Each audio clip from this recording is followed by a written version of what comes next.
यहाँ पे pectoralis major muscle cover हो गया। अब इसके बाद हम आगे चलते हैं, हमारे पास आता है पेक्टोरलिस माइनर।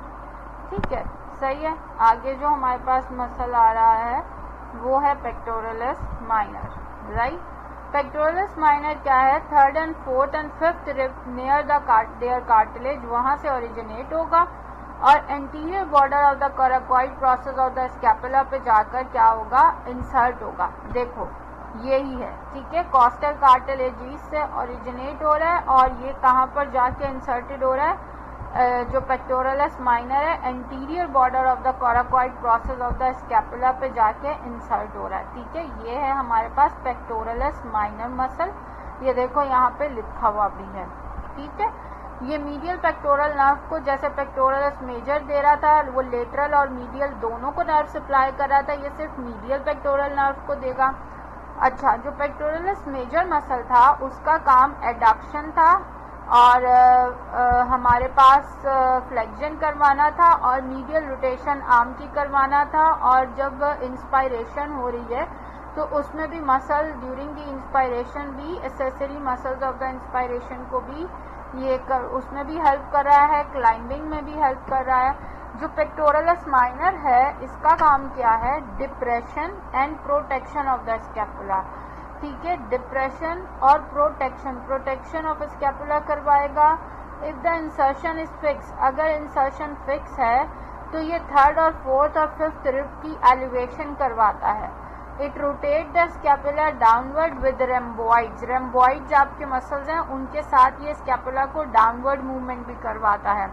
तो जो मेजर और माइनर में अगर आप डिफ्रेंशिएट करो दोनों के फंक्शंस में, तो जो मेजर है वो फ्लेक्शन करवा रहा है, ठीक है। अगर मैं मेजर की बात करूं तो वो एडक्शन, फ्लेक्शन और medial rotation of the arm करवा रहा है और क्लाइंबिंग में हेल्प वो भी करवाता है। और दूसरा ये कि एसेसरी मसल है इंस्पायरेशन का।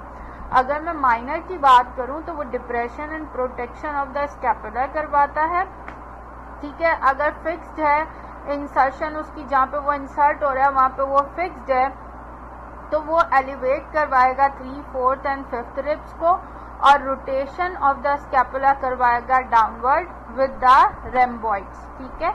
ये पेक्टोरलिस माइनर मसल हो गया। अब उसके बाद हम आगे आते हैं सबक्लेवियस। सबक्लेवियस क्या होता है? वो upper surface of the first costal cartilage से निकलता है। जो कोस्टल कार्टिलेज है उसकी अपर सरफेस से निकलेगा, medial third of the inferior surface of the clavicle पे जाकर लगेगा। ये है सबक्लेवियस, ये देखो ये यहाँ से निकला कोस्टल कार्टिलेज से और मीडियल साइड पर इंफीरियरली, सुपीरियरली नहीं, नीचे की तरफ लगेगा जाकर, सही है, क्लाविकल पर, सही है। और नर्व सप्लाई उसकी subclavius, nerve to subclavius from upper trunk of brachial plexus, वो ये नर्व सप्लाई है। ये क्लाविकल को डिप्रेसेस करवाएगा। It studies the clavicle during movement of the shoulder girder, ठीक है। शोल्डर गर्डर के दौरान जो मूवमेंट हो रही होती है शोल्डर गर्डर की, उसके अंदर क्लाविकल को भी असेस कर रहा है साथ में। ये सारा इसका फंक्शन है सबक्लेवियस का, ठीक है। अब सेरेटस एंटीरियर एक और मसल होता है, इस मसल को हम फैन शेप मसल भी बोलते हैं, ठीक है। और ये मसल ओरिजिनेट होता है अपर 8 रिब से। अगर आप गूगल पर सर्च करोगे तो बहुत एक इसकी ओरिजिनेशन बहुत मुश्किल वर्डिंग में बता रहा होगा, but it's the Snell's anatomy की बुक है, उसकी बुक की ये वर्डिंग है, ठीक है। ये मैं भी बता दूं कि वहाँ से मैंने ये सारा डेटा लिया है।